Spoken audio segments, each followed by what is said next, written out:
A'udzu billahi minasyaitonir rajim. Bismillahirrahmanirrahim. Assalamualaikum warahmatullahi wabarakatuh. Alhamdulillah. Alhamdulillahirabbil alamin wa bihi nasta'inu ala umuri dunya waddin. Wassalatu wassalamu ala asyrofil anbiya'i wal mursalin wa ala alihi wa sahbihi rasulillahi ajma'in.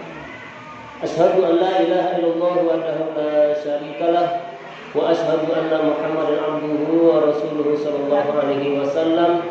Allahumma shalli ala sayyidina Muhammad wa ala alihi wa sahbihi rasulillahi ajma'in.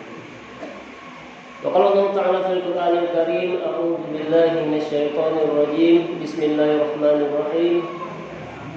Ya ayyuhalladzina amanu kutiba 'alaikumus shiyam kama kutiba 'alal ladzina min qablikum la'allakum tattaqun.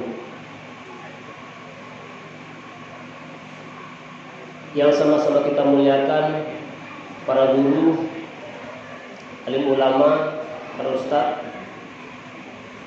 kepada pengurus Masjid Al-Zikra, dan selanjutnya kepada tokoh masyarakat, teristimewa kepada bapak-bapak, ibu-ibu hadirin sidang jamaah Isya dan salat tarawih yang sebentar lagi akan kita laksanakan, yang sama-sama mengharap ridha Allah Subhanahu wa taala. Bersyukur kita kepada Allah Subhanahu wa taala karena Allah masih memilih kita untuk Allah tempatkan pada tempat-tempat yang mulia.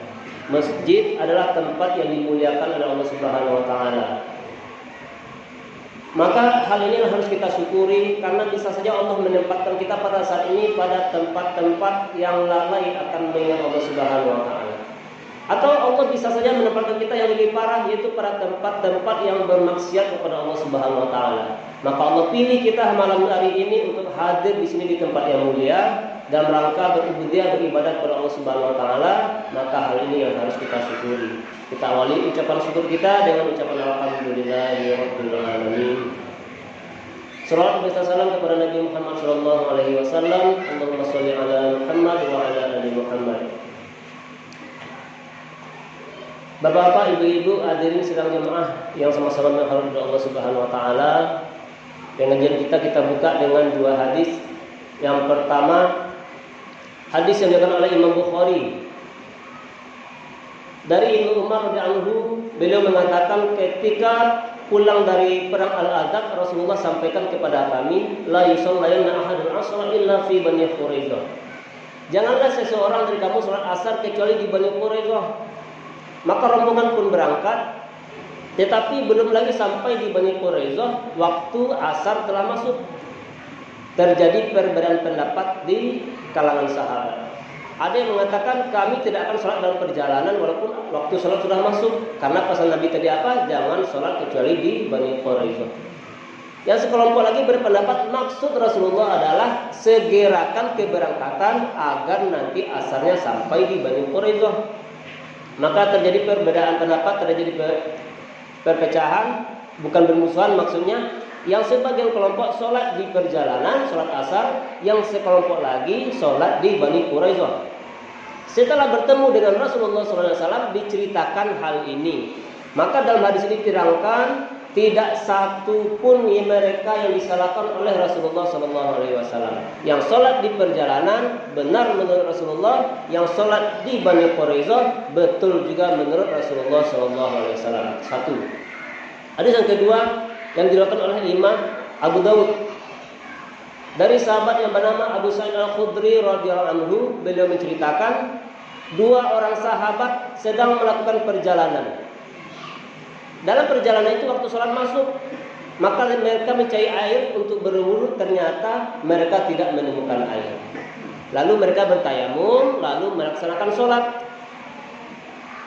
Setelah melaksanakan sholat, lanjutkan perjalanan. Namun tidak berapa lama melanjutkan perjalanan, ternyata mereka menemukan air. Sementara waktu sholat masih ada.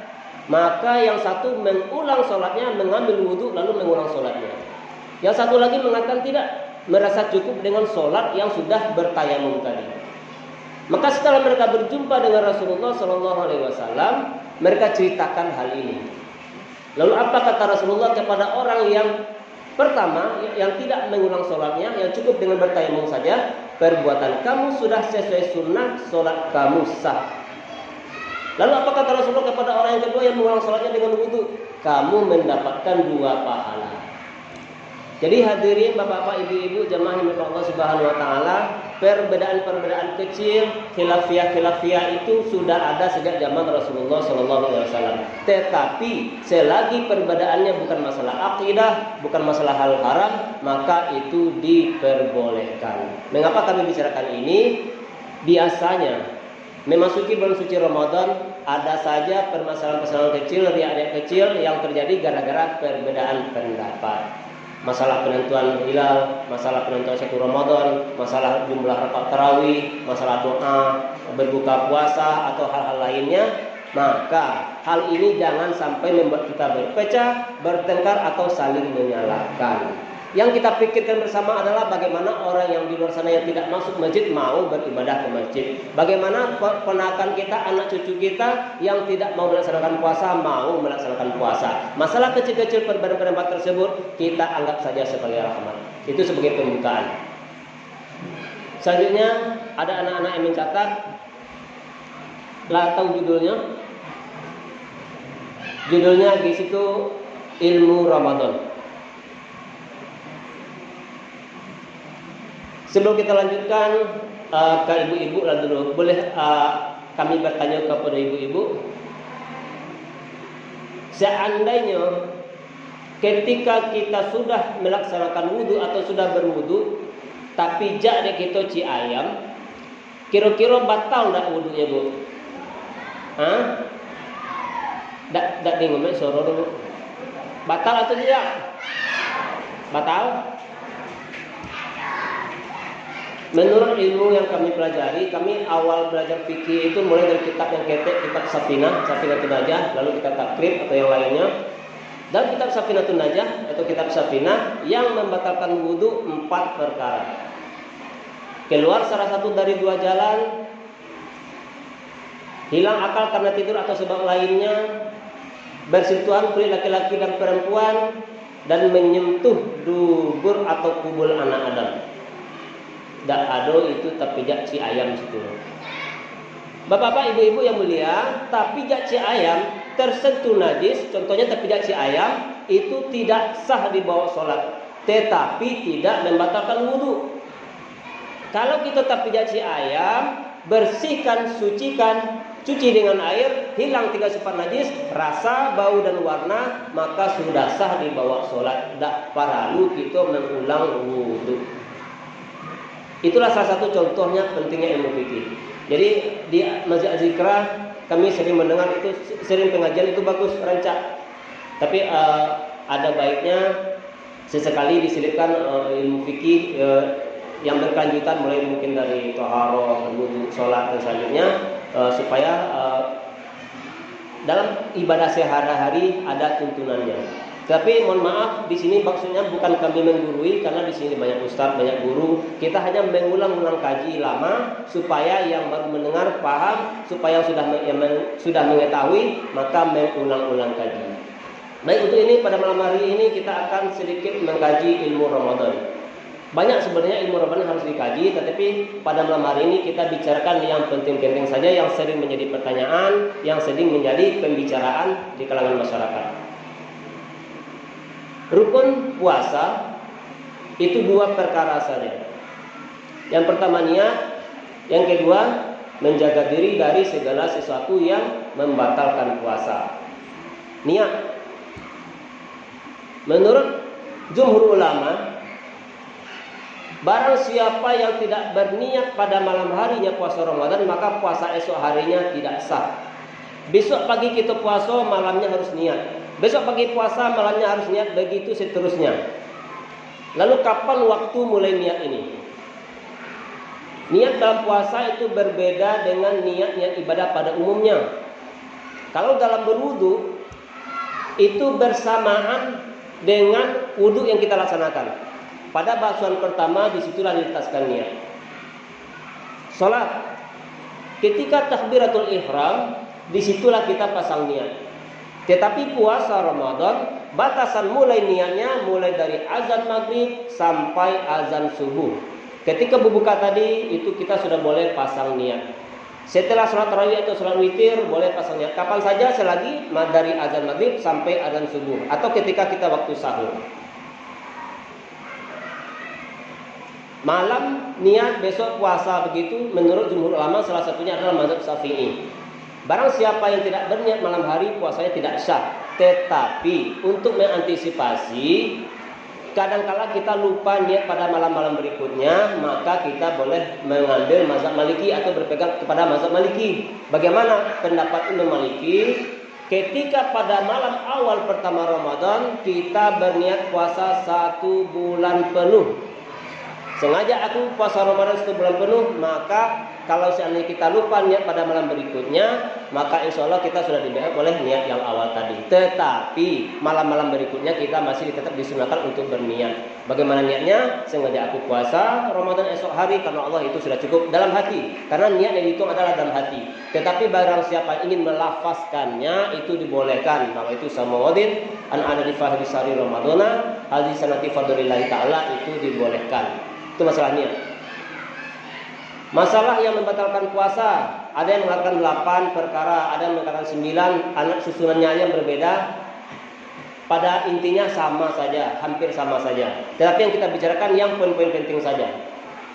Salah satu yang membatalkan puasa, memasukkan sesuatu ke dalam rongga yang tersedia. Mulut, hidung, telinga, mohon maaf tempat buang air kecil dan tempat buang air besar. Walaupun ada ulama berbeda pendapat, hanya ada yang mengatakan mulut dan hidung saja, tetapi untuk kehati-hatian kami pribadi memakai pendapat yang 5 perkara tadi. Masalah mulut, batas mana yang bisa membatalkan puasa? Kalau kita paham rumusnya ini, insya Allah pertanyaan-pertanyaan yang sering terjadi di masyarakat itu akan bisa dijawab. Kadang-kala ada pertanyaan bagaimana hukumnya berkumur-kumur siang hari pada bulan Ramadan. Bagaimana hukumnya menggosok gigi pada siang hari di bulan Ramadan. Batas yang bisa membatalkan puasa adalah tenggorokan kita yang tergantung di situ ada anak lidah.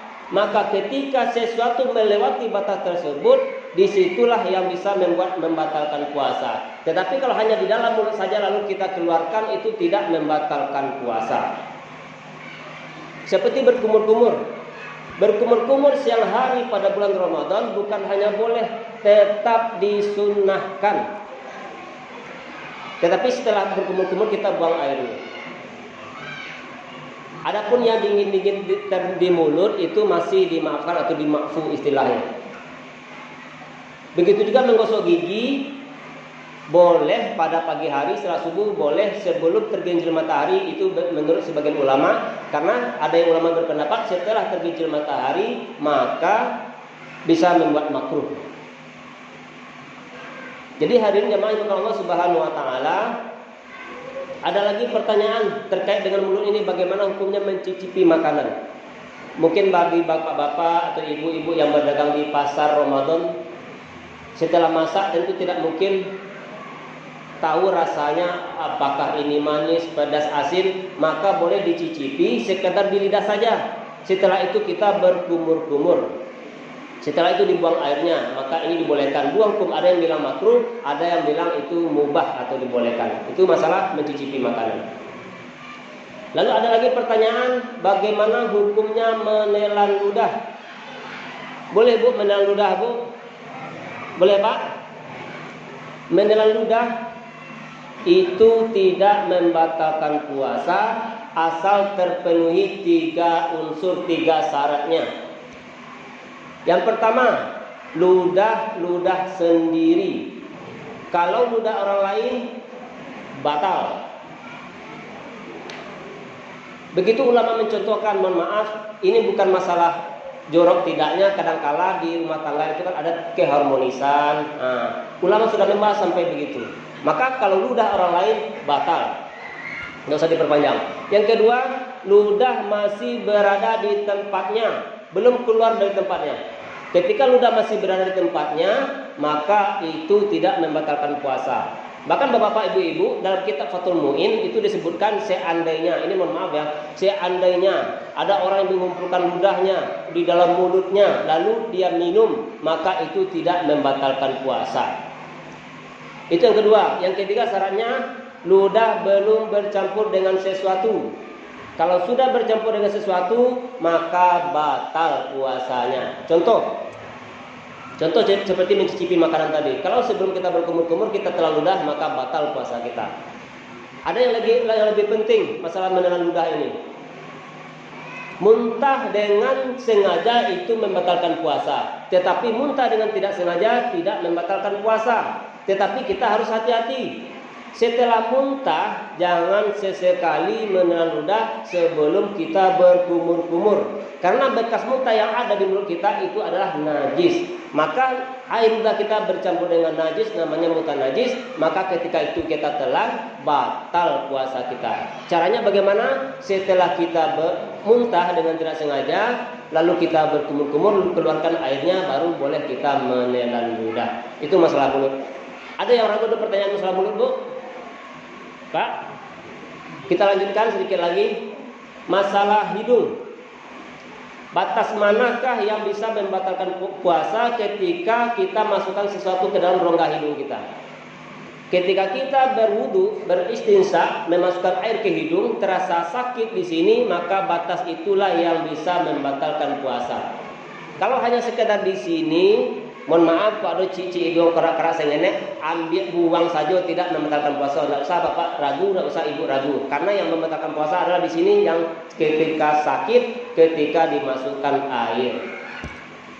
Telinga, pakai jari kelingking yang tidak ada kuku panjang, yang tidak runcing kukunya, masukkan ke dalam telinga, maka sekeras apapun kita menekan, insya Allah itu masih dianggap bagian luar. Tetapi kalau kita memakai cotton bud, korek kuping atau panciku telingo, nah itu kan ketek, maka bisa membatalkan puasa menurut sebagian mazhab Syafi'i. Walaupun ini ada perbedaan pendapat, tetapi untuk kehati-hatian maka bolehlah kita pakai yang membatalkan puasa. Masalah tempat buang air kecil dan tempat buang air besar rasanya tidak layak kita bicarakan di sini, tetapi sebagai gambaran umum kami beritahu, ketika kita ingin beristinja maka pakailah keruk jemari ini. Kalau kita menekannya dengan keras, insya Allah masih dianggap bagian luar. Tetapi kalau pakai jari masuk ke dalam wilayah tertentu tersebut, maka bisa membatalkan puasa menurut sebagian mazhab Syafi'i. Demikian saja yang dapat kita sampaikan karena waktu sudah. Kalau ada pertanyaan Bapak-Bapak, Ibu-Ibu, 1-2 insya Allah kita jawab. Kalau kita mampu menjawab, kalau tidak insya Allah kita tanyakan juga kepada guru kami dan kita jadikan PR. Ada pertanyaan Bu? Ketika puasa, Bapak, Ibu? Kalau tidak ada, kita tutup sampai di sini. Yang benar datang dari Allah Subhanahu wa taala, yang salah itu atas kebodohan kami sendiri. Banyak maaf. Subhanallahumma wa bihamdika, asyhadu an la ilaha illa anta, astaghfiruka wa atubu ilaik. Wassalamualaikum warahmatullahi wabarakatuh.